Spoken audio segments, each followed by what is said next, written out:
Good day everyone, I am Crucial Brada Medilo and good day to you sir.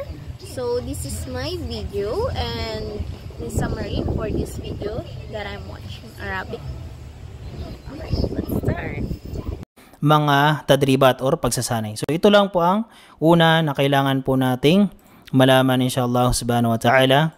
Meron po tayong 3, 4, 5, 6, 7 na kailangan tandaan. So para kapag nakita po natin ang isa sa mga larawan na ito, alam po natin kung ano ang gagawin. Okay? At inshallah subhanahu wa ta'ala, didirekta po tayo sa pinakauna nating aralin sa araw na ito inshallah subhanahu wa ta'ala. Ito po ang first chapter po natin. Okay? First lesson. Naam.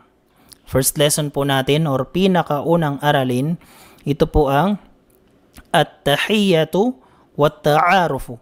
Ibig sabihin ng at-tahiyya, yung greeting, pag-greet po natin. At-tahiyya, kung sa ibang relihiyon, minsan kapag umaga sinasabing good morning, sa hapon good afternoon, or sinasabing hi, hello.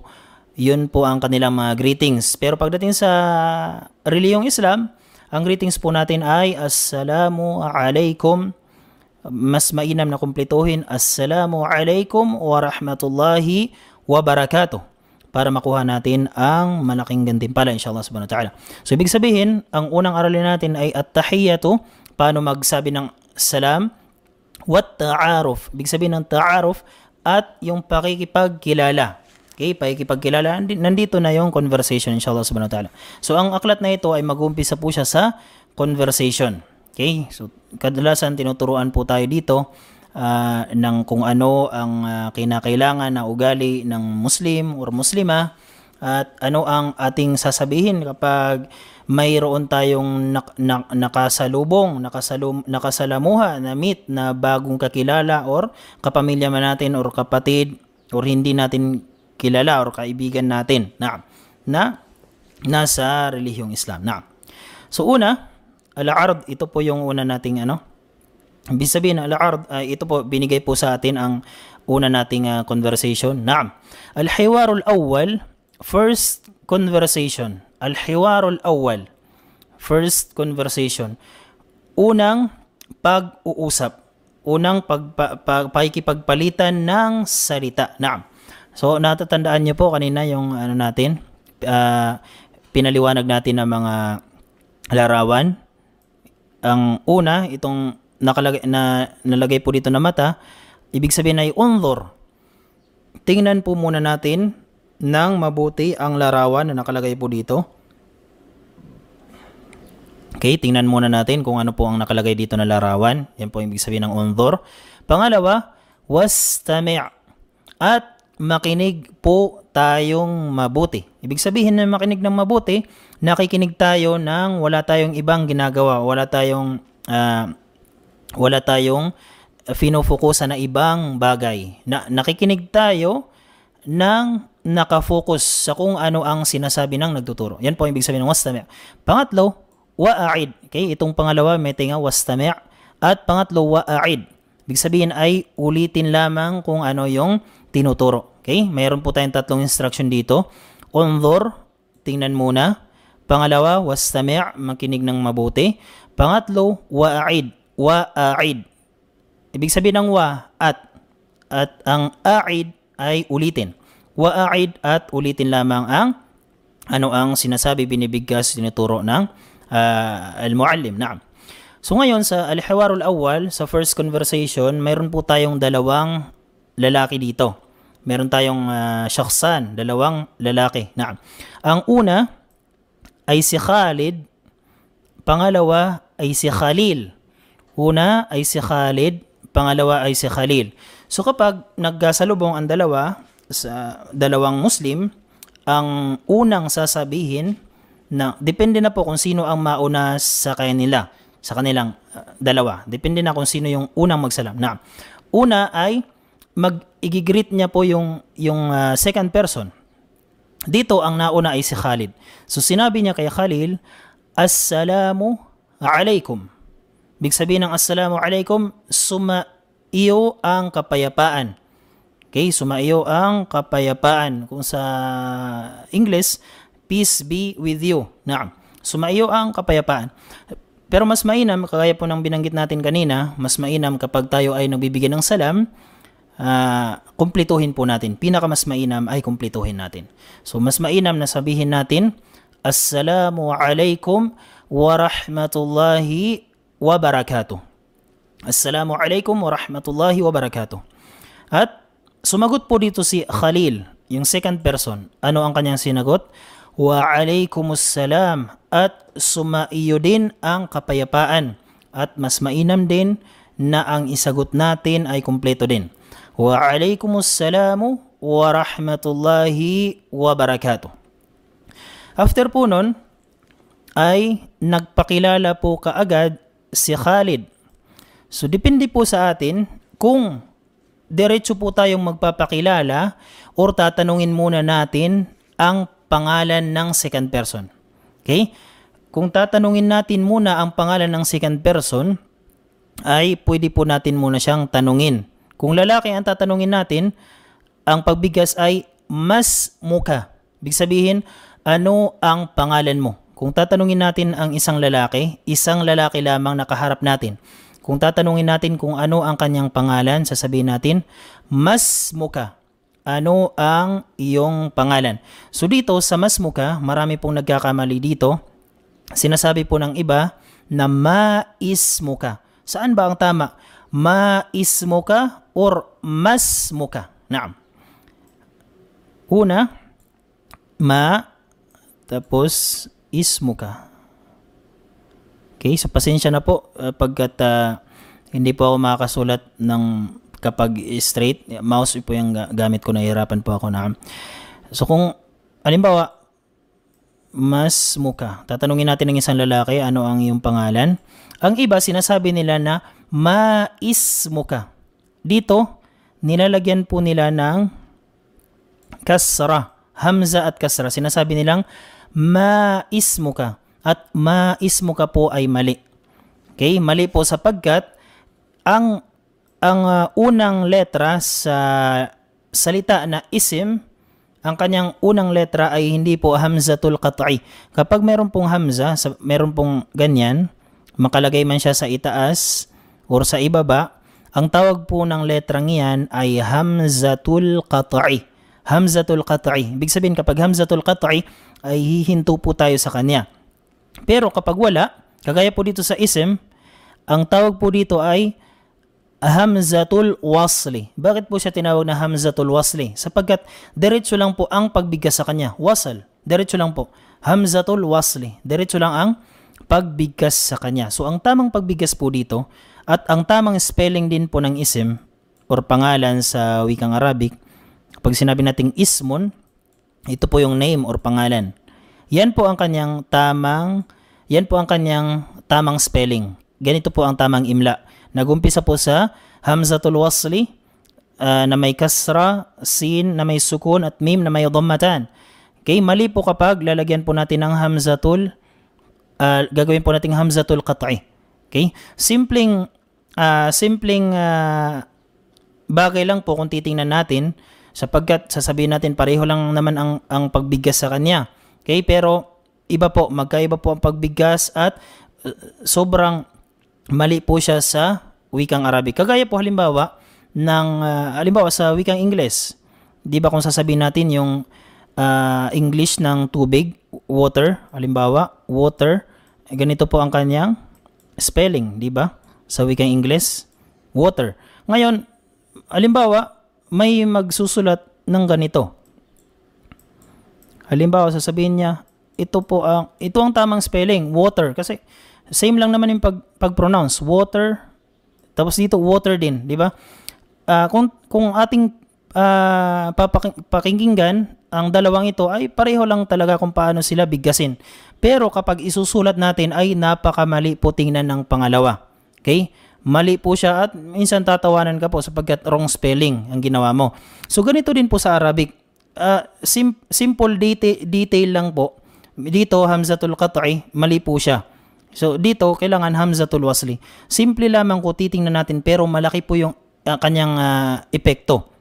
Malaki yung epekto sa pag-aaral natin sa wikang Arabic sapagkat yan po ay ito po ay mali po yung kanyang spelling, mali po yung imla sapagkat kailangan po ay hamzatul wasli lamang. Kaya importante din po ang spelling o imla sa wikang Arabic para makuha din natin kung ano ang pinupunto ng salita. So ang pagbigas po dito ay diretso lang. Mas muka. Kung tatanungin natin ang pangalan ng isang lalaki lamang. Mas muka. Kung halimbawa gusto nating tanungin muna ang kanyang pangalan. Pero kung gusto natin agad na ipakilala ang ating sarili, diretso na po tayo magsabi ng ismi. Kagaya po ng ginawa dito ni Khalid. Sinabi niya, ism. Kapag ismun, big sabihin ng ismun ay pangalan.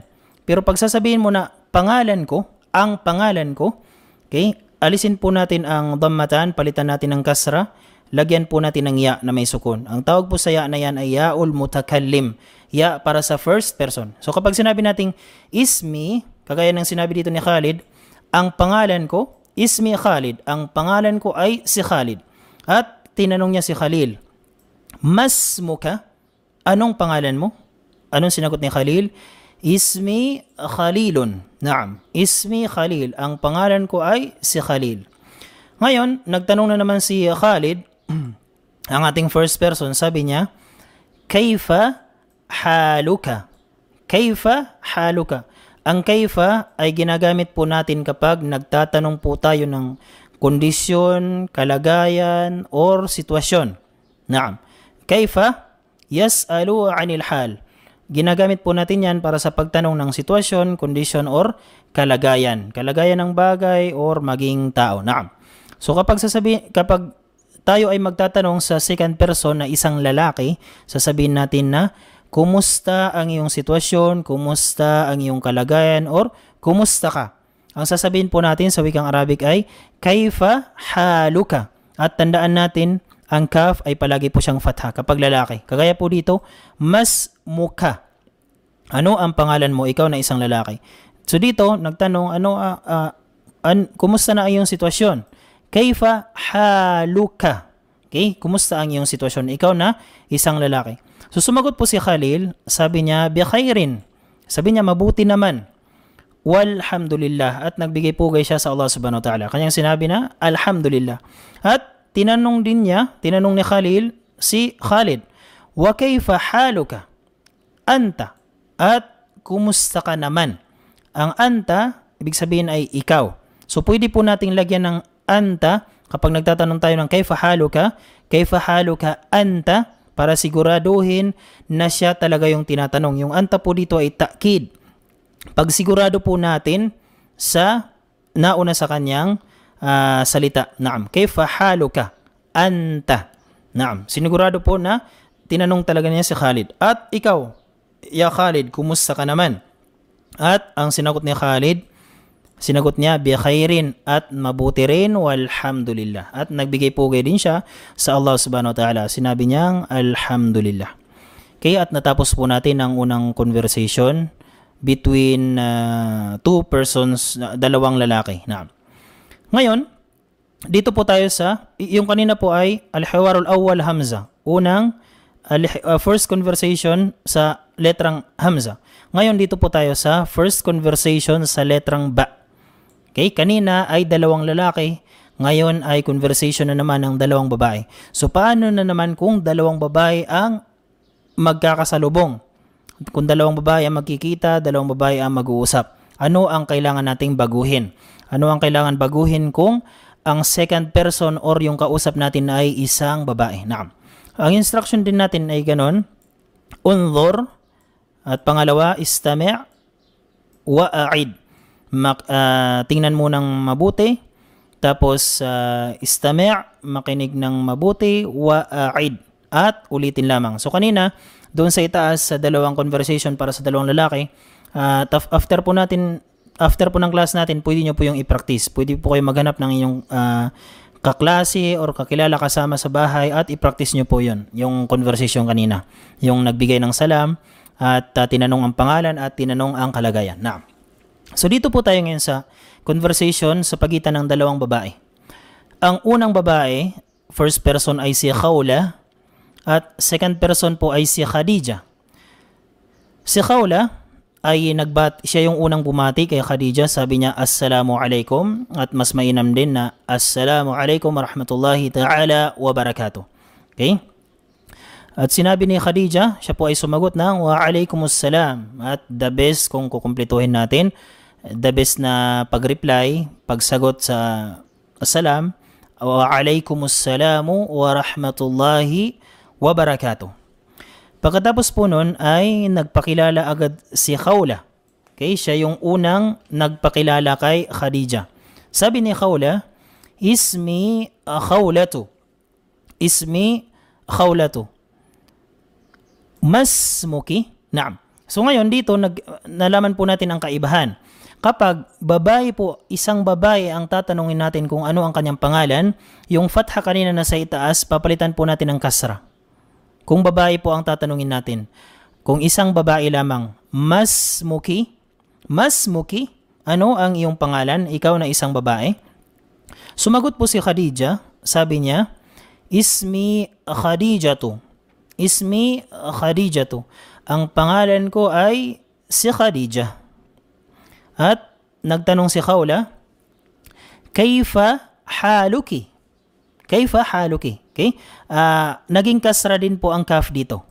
Naging kasra ang kaf dito sa haluki. Kung kanina, kung isang lalaking tatanungin natin, kumusta ka? Kayfa haluka? Pero kung babae po, isang babae po ang ating tatanungin, kayfa haluki? Naam, kumusta ka? At sumagot po si Khadija, bi khairin, mabuti naman, walhamdulillah. At nagbigay pugay din po siya sa Allah subhanahu wa ta'ala. Kanya pong sinabi na, alhamdulillah. At kanya pong tinanong si Khawla, wa kayfa haluki anti? So pwede na po kung sasabihin lang natin wa kayfa haluki, pwede na po yun. At pwede rin po kung lalagyan po natin ng anti. Panigurado na si Khawla talaga ang kanyang tinanong.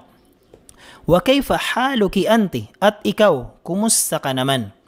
At sumagot si Khawla, bi khairin walhamdulillah. Bi khairin walhamdulillah. So ang napansin po natin dito, una, ano po ang kanilang kaibahan sa pag-greet, pagsabi ng salam, wala pong kaibahan sa pag-greet natin sa lalaki at babae. Assalamu alaikum lang din. Assalamu alaikum warahmatullahi wabarakatuh. Naam. Pero kapag magtatanong na po tayo ng pangalan, kung tatanungin po natin ng isang lalaki kung ano ang kanyang pangalan, sasabihin po natin, masmuka. Kung babae po, isang babae ang ating second person, isang babae ang ating tatanungin, sasabihin natin, masmuki. At ang pagsagot po, lalaki man or babae ang sasagot, wala pong pinagkaiba. Sasabihin mo lamang na ismi, halimbawa, ikaw na lalaki, halimbawa pangalan mo ay si Khalil, ang sasabihin mo ay ismi Khalil. Kung halimbawa ang pangalan mo ay si Khadija, ismi Khadija. Wala pong pinagkaiba. Ismi at idurugtong lamang po natin kung ano ang ating pangalan. Maging lalaki man tayo or babae. At kasunod, kapag tayo na naman ay magtatanong ng kalagayan, sitwasyon, okay? Or kondisyon. Kapag lalaki, isang lalaki ang ating tatanungin, sasabihin natin, kayfa haluka? Magiging fatha po yung dulo ng kaf. Kayfa haluka? Yan po kung isa lamang, isang lalaki. Okay, isang lalaki ang tatanungin natin, kayfa haluka? Magiging fatha yung kaf. At kung babae naman, kayfa haluki? Kumusta ka? Ang pagsagot po ay wala pong pinagkaiba sa lalaki at babae. Magsasabi lang po tayo ng bi khairin walhamdulillah. Naam, bi khairin walhamdulillah. At alhamdulillah, yun po, natapos po natin ang conversation sa pagitan ng dalawang lalaki at dalawang babae. Pwede nyo po yung i-practice inshallah subhanahu wa ta'ala. Mag-schedule po tayo. Ang gagawin po natin, pipili po tayo sa mga nakapag-rehistro inshallah subhanahu wa ta'ala. Magsisend po tayo ng link at tigdalawa lamang, tigdalawa-dalawa. Or pwede po kayo yung pumili, pili po kayo sa inyong mga partner. Pero kailangan ang partner ay babae-babae lamang. Babae-babae at lalaki-lalaki. Naam. Gagamit po tayo ng Google Meet inshallah. At i-apply po natin. So, pwede nyo pong i-practice ngayon, i-practice nyo ang napag-aralan natin dito. At i-apply po natin inshallah. Dalawang lalaki. Dito lang mula sa assalamu alaikum hanggang sa kayfa haluk hanggang sa bikhairin walhamdulillah. Parehong conversation lamang po. I-apply lamang po natin para ma-practice tayo sa pagsasalita sa wikang Arabic. At kung halimbawa mayroon tayong kausap na So, ang summarize ko lang sa lesson na yan sa napanood kong Arabic is ano ba ang pinag-iba ng masmuka sa masmuki? So, ang masmuka, ito yung pagtatanong natin sa pangalan ng isang lalaki. So, ang masmuka ay para lang po sa lalaki pag tinatanong po natin siya. At ang masmuki naman ay para sa babae pag tinatanong natin kung anong pangalan niya. At sa pakikipagmusta naman po ng kalagayan sa lalaki ay kaifa haluka, while sa babae is kaifa haluki. So, yun yung pinagkaiba nila. And nagbibigay po rin po tayo sa Allah, which is walhamdulillah. And that's all. Thank you. Yun lang po yung natutunan ko sa lesson na yun, kung paano makipag-usap ang babae at saka ang lalaki kapag sa Arabic lang. Thank you for watching, sir.